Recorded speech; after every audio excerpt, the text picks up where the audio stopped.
Assalamualaikum. Waalaikumsalam tuan. Ya. Bang, kopok ekor Ya. Kira macam mana bang? Kopok ekor kita jual RM RM5 8 pieces.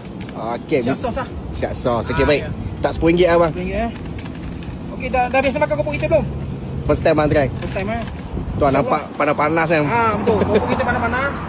InsyaAllah kita kopok kita sini kita pakai ikan banyak. Wah.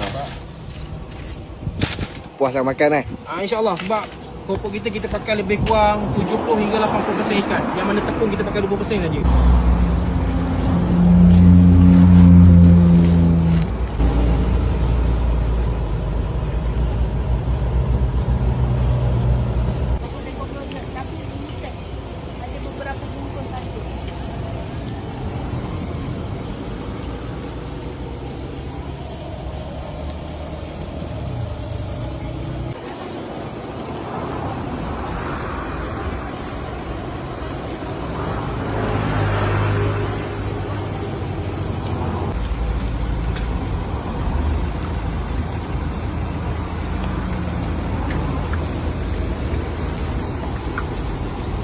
Dia resipi dia ni sebenarnya asyik ada cikgu saya lah.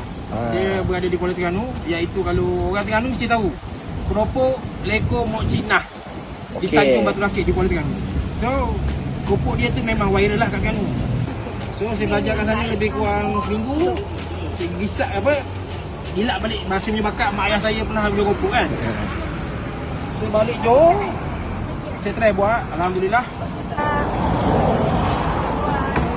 Dia main tuang dalam ni bang Ya, kita nak kekalkan suhu panas dia. Kita macam kita ikut Terengganu punya style kan. Terengganu punya style dia orang tak ada hidang kat luar macam gitu. Dia kekalkan suhu panas dia isi pada letong. Untuk kekalkan suhu panas dia. So dia akan kekal panas. InsyaAllah 1 jam 2 jam masih kepanas lagi. Terengganu style insyaAllah. Buka hari-hari kat sini? InsyaAllah kita buka hari-hari melainkan hari Jumaat je. Hari Jumaat kita sedia. Hari Jumaat kita off lah. Hari Jumaat kita off. Hari lain kita buka insyaAllah. Buka kau apa bang sini? Kita buka pukul 11 pagi sampai habis lah. Tak tahu kalau habis pukul 4, pukul 4 lah. Kalau frozen ada?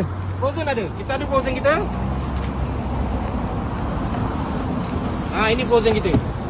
Frozen kita buat package sama juga macam yang goreng. RM5. 8 pieces juga. Siap sos lah. Siap sos free sos Okey. Ni. RM5 siap sos. Okey baik bang. Okey bang. Okey. RM10 okey. Terima kasih banyak. Saya jual Terima kasih. lagi. Okey, Assalamualaikum.